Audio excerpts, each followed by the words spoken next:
Hello friends, welcome my H medicine channel.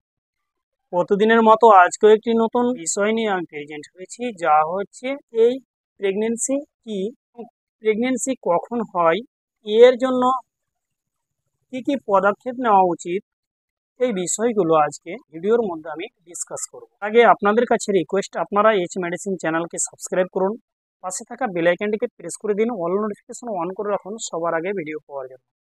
ভিডিওটিকে skip না করে সম্পূর্ণভাবে দেখুন। আমরা সর্বপ্রথমে জানব যে তাকে বলে যখন একজন নারী কিংবা একজন পুরুষ যখন যৌনমিলন করে, তার ফলে যে শুক্রাণু এবং নারীর থেকে যে ডিম্বাণু অ্যাডজাস্ট হয়, তার ফলে যেই ভ্রূণ সৃষ্টি হয় তাকেই প্রেগনেন্সি কিংবা গর্ভবতী বলে। আসুন এবার আমরা অতি দ্রুত, অতি তাড়াতাড়ি যদি আমরা বাচ্চা নিতে চাই, তাহলে আমাদের কি করতে হবে, আমাদের করণীয় কি? আমাদের বেশ কয়েকটি এক নম্বর পয়েন্ট হচ্ছে, সর্বপ্রথমে আপনাকে জানতে হবে যে আপনার সঙ্গিনীর পিরিয়ড অর্থাৎ এমসি কত তারিখে আসে। এমসির যে সাইকেল রয়েছে এটা ঘুরতে থাকে, প্রতিটা মাসের মধ্যে হয়, সেই জন্য সেটাকে সাইকেল চক্র, অর্থাৎ এই চক্রটাকে জানতে হবে যে আপনার সঙ্গিনীর এমসি কত তারিখে হয়ে থাকে।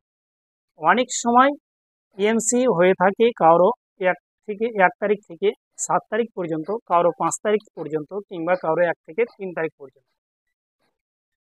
এটা জানতে হবে। তাহলে আমাদেরকে জানতে হবে যে কোন সময়, মাসে কোন দিন, কখন আমরা যদি যৌনমিলন করি তাহলে আমাদের কি সন্তান সন্ততি কিংবা আমাদের ঘরে বাচ্চা আসে।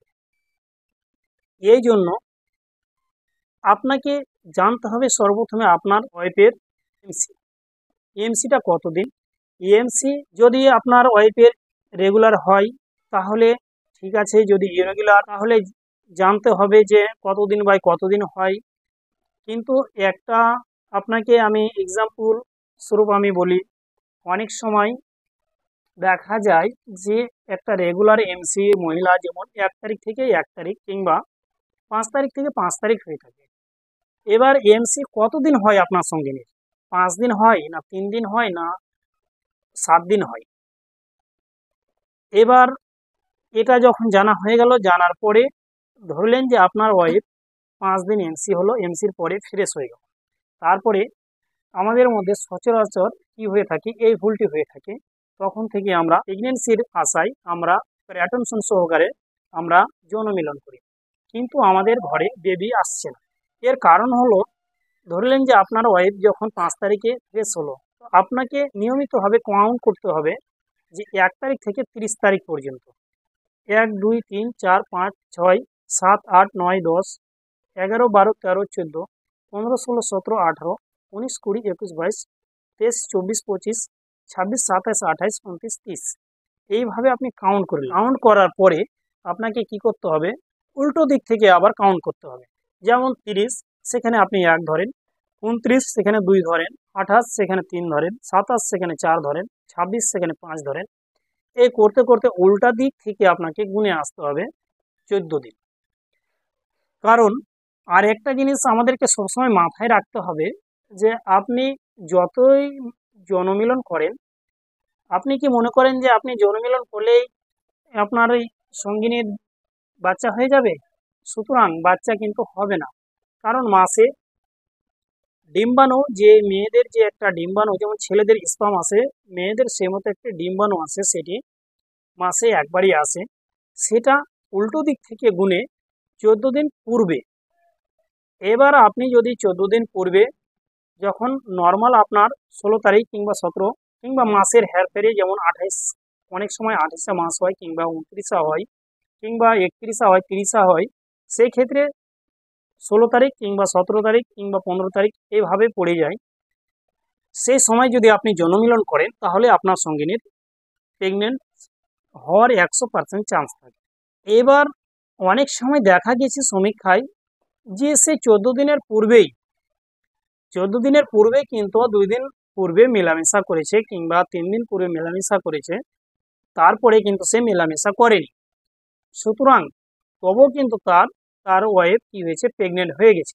এর কারণ কি? এর কারণ হচ্ছে অনেক সময় মতো হয়ে থাকে যে তার সঙ্গিনী রয়েছে সে যদি বলিষ্ঠমান কিংবা ফিগার ফিটনেস ভালো হয়ে থাকে, তাহলে তার স্পাম অর্থাৎ তার শুক্রাণু 1 থেকে 5 দিন পর্যন্ত জীবিত থাকে।